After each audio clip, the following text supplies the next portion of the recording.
So been a lot of talk, obviously, about independence, the referendum. I had Paul St-Pierre Plamondon on the show a week ago, and when the question came up, look, given the fact that, you know what, most people still say they don't want to vote for separation, would you consider holding off? And he absolutely said, no, he's going to have this. This is what he's going to do if he becomes Quebec's new premier. So I'm reading this piece the other day, which is titled, "Is Quebec's Independence Making a Comeback?" in quotes.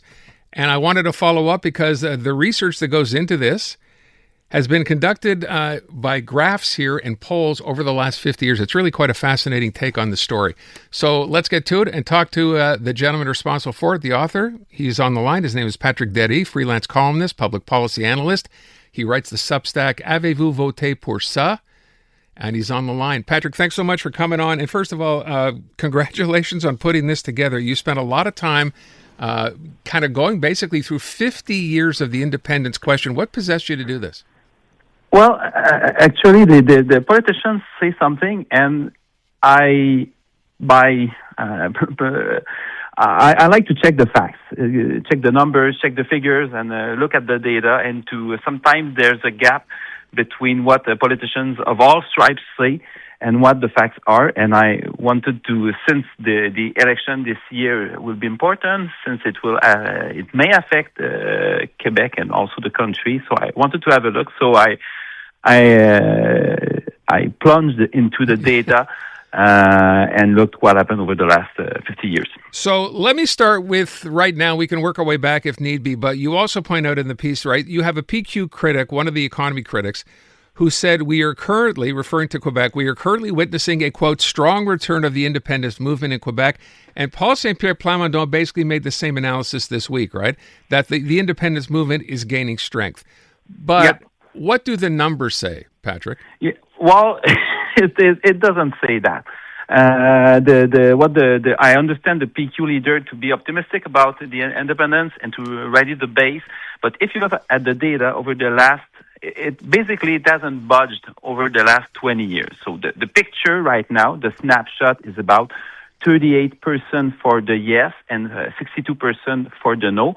But that's only the snapshot. What I did is I put together all the surveys from 50 years ago and looked when it spiked, when a majority of Quebecers were ready to vote yes, according to the surveys.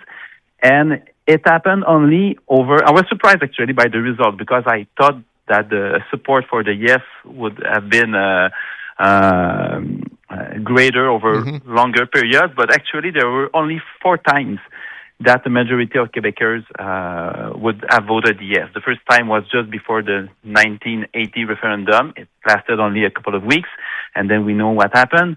The second time was just before a year before the failure of the Meech Lake Accord, which saw a really strong spike and support for sovereignty, which lasted about 3 years. Then, just before and after the 1995 referendum, it just went a bit over 50%. And the fourth time, it was after the sponsorship scandal, and it lasted only a few weeks. So, in total, it's over the last 50 years, majority of Quebecers would have voted yes only about 5 years out of 50 years. So given that, and the history suggests almost that if we don't have a scandal of some kind, those numbers are not going to change. Each one was tied to something, Meech Lake or the last referendum, I guess. But I wonder, too, the other story that I think was interesting was people who were here to remember 1995 or even 1980, right, and what it did to the province. There was negative effect by virtue of it. And then we're saying, well, those people clearly would not want to vote yes in a referendum, right? If you've been here for a while and you experienced that, you don't want to go there again. So there was a poll that came out that showed, and I want to make sure I use the right word, showed a spectacular rise of sovereignty among young people. And I remember we spoke about that at the time. These are people, 18 to 34-year-olds. But you mentioned in your piece that was really just a one-off more than anything else. Well, actually, when I use spectacular in my piece because, and I use quotation marks because that's what some media outlets use. And I was really surprised last summer the way it was framed because we all know that the 1834 are a subset within a larger group. So let's say the sample for surveys about 1,000 people, which is a really good sample, but still has a margin for error of about 3% most of the time. Well, the 18 to 34 are notoriously difficult to reach. So you may have a subset of about 200 people. It's a really small sample, and of course the margin for error is a lot larger. Sure.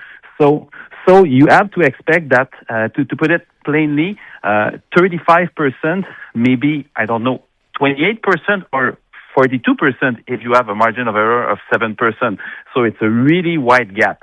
And there were only 2 surveys, and some media were really quick to conclude that there was a spike. I was pretty sure that there wasn't, because if you look at the trend and not at the snapshot, we did not see that for the last few years. And of course, a couple of months after that, it went back to normal. And right now, what you see is that whether you look at the 18-34, the 35 to 54, or the 55 and over, the support for sovereignty is between 35 and 40%, and the young groups, which used to be the spearhead for the independence movement, well, now they vote mostly like their parents.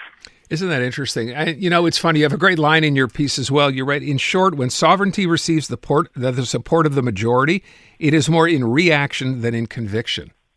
Yes, and that's important, because a lot of Quebecers voted yes in 1995. I was one of them. And I remember at the time, and of course it was after Michelet, so it was a really different period. And when I saw that it was going to be really, really tight, then I began to hope that we don't want to win at 50.1 or 50.5 or 51. It would be just too difficult to manage. And it's difficult to accept that. Well, and of course, PQ leaders have a hard time accepting that, but you don't make a country, you don't build the foundation for a country within the margin for error. There has to be a sweeping wave, something that's durable, and the hard reality is that this has never existed in Quebec. And it doesn't exist now, which kind of makes you wonder why Paul St-Pierre Plamondon is still committed to going ahead, but then again, that's his whole raison d'etre, so maybe we shouldn't be surprised. It's good for rallying the base, so it's good in order to win the other elections, but that doesn't mean there's going to be a referendum after the election. If they're certain to lose, well, it's possible they won't hold it. Let me ask you one last thing. We're going to run out of time. So you say you voted yes. You remember back in 1995. So here we are 30 some odd years later. Why would you not vote the same way? Well, do you have more time? I'm curious. A lot of things has changed. Of course, there's no sweeping change. There's no sweeping wave. There's some things are better than they were at the time. Also, there's a really large cost in monetary terms. If Quebec had to leave the Canada, well, we receive about 20 billion a year in federal transfer. I'm not talking about equalization payment. I'm talking about the whole thing. And of course, there's the share of the debt. So basically, if you make a cost-benefit analysis, I don't think, with respect to the other opinion, I don't think it holds right now. And of course, the world has changed. So I think we're better as a group in an imperfect country that Quebecers can try to make it better, and I think they do. You have to remember that most of the prime ministers of Canada have come for Quebec over the last 60 years. So we all have a share in that. So, but anyways, it would take an hour to discuss that, so maybe some other time. I should book you next time I have Paul St-Pierre Plamondon on the show. You guys could have a back and forth. It'd be fascinating to hear. He'll be really happy if I'm there. I'll keep that in mind. Patrick, thank you so much for the time. Really appreciate it. No problem. Thank you. Merci beaucoup. Aaron. Patrick Déry. You want to read the piece of Substack. It's really quite interesting, and it's full of graphs, because he spent a lot of time putting this together. The newest tracks. Let's go. New music. And the next big thing. Always on the new music first. Your first place to hear it all. 'Cause you gon' like it, love it, wanna play it twice. Playing now. iHeart New Music. Your digital station for brand new drops, fresh finds, and tomorrow's bangers. I think we need something new. Discover iHeart New Music. Always fresh, always first. Stream now on the free iHeartRadio app.